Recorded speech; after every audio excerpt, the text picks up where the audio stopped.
गजानन महाराजांचे गुरु कोण होते? हा प्रश्न अनेक भक्तांच्या मनात असतो।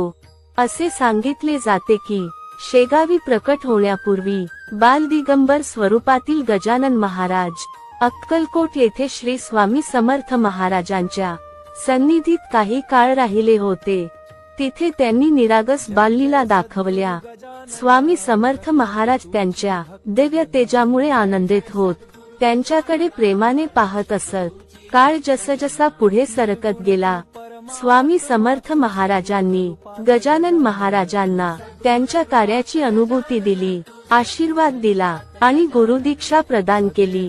ही दीक्षा म्हणजे फक्त मंत्र नाही, तर एक दिव्य शक्तीचा संचार, भविष्यातील सेवाभावाचा प्रकाश होता। आणि मग या दिव्य शक्तीने ओतप्रोत होऊन गजानन महाराज शेगावीत प्रकट झाले आणि तिथून सुरू झाली उद्धार, चमत्कार आणि भक्ती मार्गदर्शनाची अद्भुत यात्रा।